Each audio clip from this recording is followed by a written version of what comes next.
उसके पिता ने उसे नग्न अवस्था में फर्श पर पड़ा हुआ पाया। उसकी कूल्हे की हड्डी पेल्विक बोन टूटी हुई थी, हाथ पैर विकृत थे और उसकी आंखों में चश्मे के टुकड़े टूटे हुए थे और लगातार खून बह रहा था। लड़की के पिता बताते हैं कि मेरी बच्ची के दोनों टांगों को चीर दिया गया था, मेरी बच्ची की आंखों से खून निकल रहा था, एक ने नहीं कई लोगों ने रेप किया था। उसके बालों से हेयर क्लिप निकालकर उसके गुप्तांग में ठूस दिए गए थे। ब्लेड से उसके गुप्तांग को काटा और छट विच्छत किया गया था। ये विभत्स मंजर देख पोस्टमार्टम करने वाले डॉक्टर के हाथ कांपने लगे थे। उसके शरीर पर कोई कपड़ा नहीं था, उसके दोनों पैर 90 डिग्री के कोण में पड़े हुए थे, एक पैर बेड के इस तरफ और दूसरा पैर बेड के उस तरफ। उसके शरीर में 150 ग्राम से अधिक स्पर्म पाया गया, यानी उसके साथ 25 से ज़्यादा बार बलात्कार किया गया। आखिर उसकी गलती क्या थी? उसका लड़की होना गलती थी या उसका एक डॉक्टर होना गुनाह था? मरीजों की जान बचाने के लिए पिछले 36 घंटे से बिना ठीक से सोए वह अपने कर्तव्य को अंजाम दे रही थी। क्या यह उसकी गलती थी? आखिर क्यों 3 दिनों तक पुलिस इस गुनाह को छुपाने का प्रयास कर रही थी?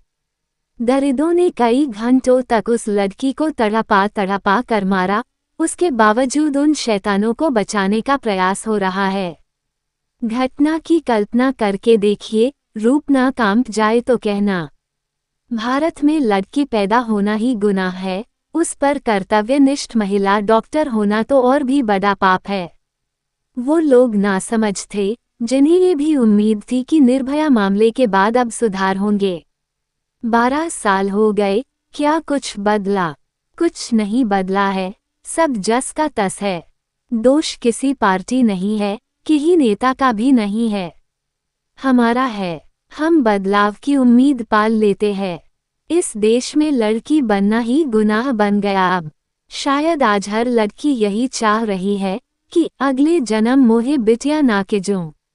देश में ये दरिंदे कब तक ऐसे ही घूमते रहेंगे? कब हम औरतों को न्याय नहीं मिलेगा?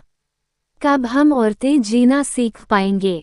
हम औरतें हमेशा अपने बच्चों, अपने परिवार, अपने माता पिता, अपने भाइयों और अपने समाज के लिए जीते हैं, और हमारे साथ यही समाज ऐसा क्यों करता है? जब तक हम एक बेटी एक बहन रहते हैं तब तक हम पर पाबंदियां का आवरण चढ़ा दिया जाता है कि नहीं बेटी आज नहीं कल ऐसा करना, कल नहीं परसों ऐसा करना। ऐसे करते करते पूरी जिंदगी निकल जाती है और लास्ट में अगर कोई बेटी या बहन जिद करके अपने मुकाम को पाना चाहे तो उसके साथ में ऐसा घिनौना कृत्य इसको कतई माफ नहीं करना चाहिए। और आप सभी से रिक्वेस्ट है, बंद करो प्लीज। आखिर कब तक उस माँ को सताओगे जिसने तुम्हें पैदा किया है? वह बहन जिसने कभी किसी के हाथ में राखी बांधी होगी। आप ऐसा कैसे कर सकते हो? जब कोई लड़की एक काम करती है तो उसे पर पूरी दुनिया समाज उसको गलत बोलने में एक क्षण नहीं लगता। क्यों उसे जीने का हक नहीं है क्या? और अगर उसने जीना चाहा तो उसकी यह सजा। प्लीज़ हम सभी से रिक्वेस्ट करते हैं जो औरतों और बेटियों के प्रति गंदी मानसिकता रखने वालों से, इसको बंद करो। हम औरतों को भी जीने दो प्लीज़। मैं भी एक बेटी बहन और पत्नी हूँ, किसी की हमें भी तकलीफ होती है। हमारा गुनाह यही है कि हम औरतें हमेशा तुम आदमियों के लिए ही दुआ मांगती है कि मेरा बेटा, मेरा भाई, मेरा पति, मेरा पिता सुरक्षित रहे, स्वस्थ रहे, और उसके परिणाम स्वरूप आप हमको ही मिट्टी में मिलते हो। आखिर क्यों? भगवान भी तुम्हें कभी माफ नहीं करेगा।